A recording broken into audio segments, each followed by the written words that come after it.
1949 November 26వ తారీఖున భారత రాజ్యాంగాన్ని ఆమోదించినటువంటి రోజు. అదేవిధంగా 1950 జనవరి 26వ తారీఖు నుంచి భారత రాజ్యాంగం అమలుకు వచ్చినటువంటి రోజు. కాబట్టి భారత రాజ్యాంగాన్ని ఆమోదించిన రోజును పురస్కరించుకొని ఈరోజు భారత రాజ్యాంగం గురించి మాట్లాడుకుంటాం. కాబట్టి ఇటు కార్యక్రమం గురించి కవి పండితుడు భూరోజు గిరిరాచార్యని మాట్లాడవలసిన విజ్ఞప్తి చేస్తున్నాం. ఈరోజు భారత రాజ్యాంగ దినోత్సవము, జాతీయ న్యాయ దినోత్సవము, నేషనల్ లా డే అని కూడా పిలుస్తారు. మహనీయుడు విశ్వమేధావి డాక్టర్ బాబాసాహెబ్ అంబేద్కర్ గారు రచించిన భారత రాజ్యాంగాన్ని ఆ రోజుల్లో నవంబర్ 26, 1949లో ఆమోదించడం జరిగింది. అందుకే నవంబర్ 26ను భారత రాజ్యాంగ దినోత్సవం అని, జాతీయ న్యాయ దినోత్సవం అని పిలుస్తారు.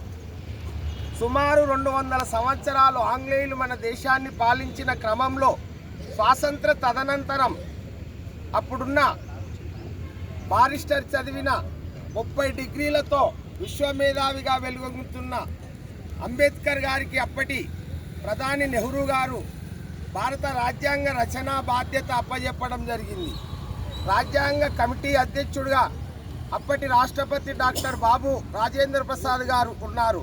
ముసాయిదా కమిటీకి అధ్యక్షుడిగా బాబాసాహెబ్ అంబేద్కర్ను పెట్టడం జరిగింది. 1949లో రాజ్యాంగం రాయడానికి పూనుకున్న తర్వాత నవంబర్ 26, 1949లో రాజ్యాంగ తొలి ముసాయిదా ప్రతులను పైన కమిటీ అందరూ సంతకం చేయడం జరిగింది. అందుకే ఆ రోజు నుంచే మనకు రాజ్యాంగం అమల్లోకి వచ్చినట్లయింది.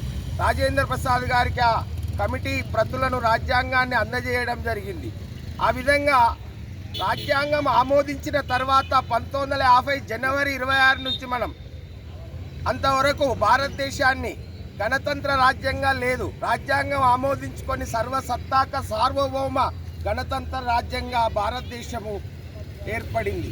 కనుక మహనీయుడు డాక్టర్ బాబాసాహెబ్ అంబేద్కర్ గారు రాజ్యాంగానికి ఎన్నో దేశాలు తిరిగి వివిధ దేశాల రాజ్యాంగాలను చదివి అందులో ప్రాథమిక హక్కులు, మౌలిక సూత్రాలు, ఆర్థిక, న్యాయపరమైన, సామాజికంగా వెనుకబడిన అన్ని వర్గాలకు సమన్యాయంతో రాజ్యాంగం రచించడం జరిగింది. 1 సంవత్సరం పాటు ఆయన ఆ బాధ్యత తీసుకొని కష్ట నష్టాల కోర్చి, వ్యయ ప్రయాసాల కోర్చి రాజ్యాంగం రచించడం జరిగింది. ఈరోజు మనం 76వ రాజ్యాంగ దినోత్సవాన్ని నిర్వహించుకుంటున్నాం. ఈరోజు కూడా అప్పుడు 1979లో అప్పటి సుప్రీం కోర్టు ప్రధాన న్యాయమూర్తి గారు నవంబర్ 26ని జాతీయ న్యాయ దినోత్సవంగా, నేషనల్ లా డేగా నిర్వహించుకోవాలని ఆదేశించడం జరిగింది. అందుకే ఈ రోజు నవంబర్ 26ను జాతీయ న్యాయ దినోత్సవం అని, రాజ్యాంగ దినోత్సవం అని పిలుస్తారు. రాజ్యాంగ మౌలిక సూత్రాలను కాపాడడం మన బాధ్యత. సమన్యాయము, సామాజిక న్యాయము అందులో ఉన్నాయి. ఈరోజు న్యాయవాదులు కూడా రాజ్యాంగ న్యాయాన్ని కాపాడుతామని నేషనల్ లా డే రోజు ప్రతిజ్ఞ కూడా చేస్తారు. కనుక అటువంటి రాజ్యాంగాన్ని మనం కాపాడుకుంటూ ఈరోజు కూడా సమాజంలో రాజ్యాంగ విలువలను మనం మూల విలువలను కాపాడుతూ సమస్త ప్రజలకు సంక్షేమాన్ని చేకూర్చాలని తెలియజేస్తూ ముగిస్తున్నారు. జోహార్ బాబాసాహెబ్ అంబేద్కర్. జోహార్.